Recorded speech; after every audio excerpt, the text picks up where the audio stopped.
Good morning, guys. Ayan. It's Monday and it's my gardening day. Okay? So, ngayon, ang gagawin ko ay magpa-plant ako ng elephant bush, pero variegated. It's called variegated elephant bush. Ito, malaking pot siya.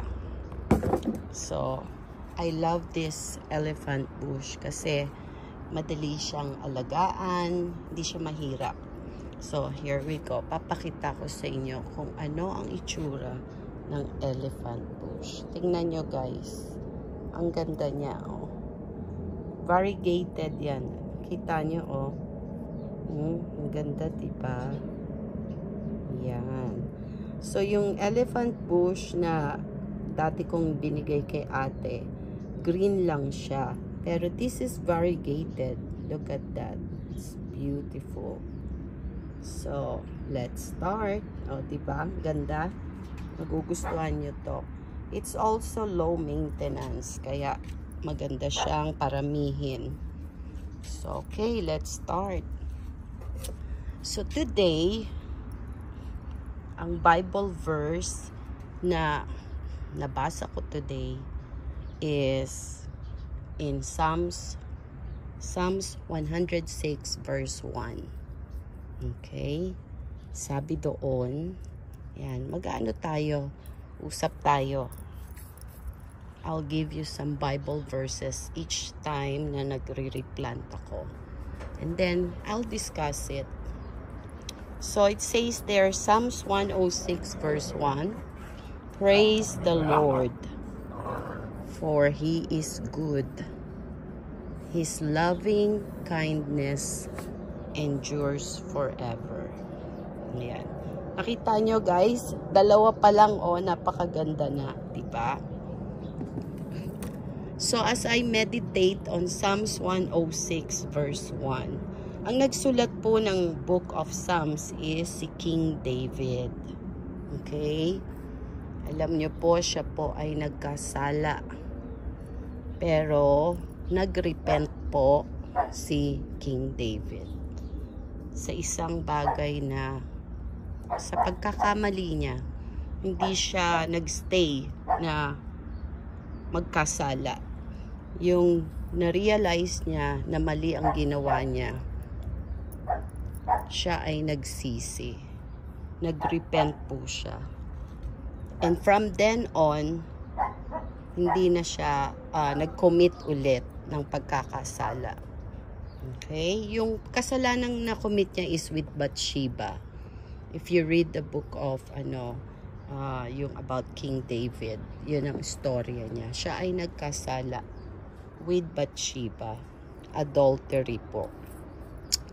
So, ngayon, after niyang mag-repent, lagi siya nagpupuri sa Panginoon. And as I meditate on Psalms 106, verse 1, praise the Lord, sabi doon, for He is good. His loving kindness endures forever. Totoo po yun. Araw-araw po, paggising ko, pinupuri ko na ang Panginoon. Mahirap man ang buhay, marami man tayong mga suliranin, pagsubok, pero napakabuti po ng ating Panginoon at maawain. Faithful and merciful. Hindi niya tayo pababayaan. So, ngayon po, alam niyo naman, may pinagdadaanan po ang aking family. My mom is sick and we just trust the Lord. Wala naman tayong kapangyarihan para magpagaling ng tao. Pero all we can do is pray. Pray to the Lord kung ano ang kalooban niya. Pero in spite of mga problems, mga suliranin, tandaan niyo po, mabuti ang Panginoon. Napakabuti ng Panginoon. Hindi niya po tayo pababayaan. Hinihintay niya lang tayo na lumapit sa Kanya. Hinihintay niya na ang tao ang lumapit sa Kanya. Kasi the Lord has given you free will. Gusto niya na kayo ang lalapit at hihingi ng tulong sa Kanya. So, tandaan po, si King David nagkasala pero nagrepent. Yun po ang gusto ng Panginoon. Kung tayo po ay nagkasala, matuto tayong humingi ng kapatawaran. So, hinihintay niya lang tayo.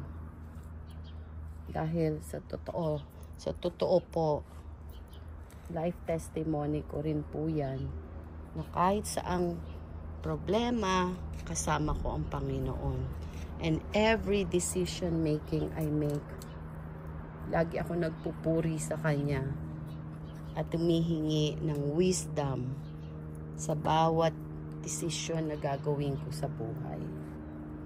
At alam nyo po, pag ganun po na pinagpe-pray nyo, humingi kayo ng wisdom kay Lord, gagabayan niya kayo. And everything will be smooth kasi yun ang plano niya.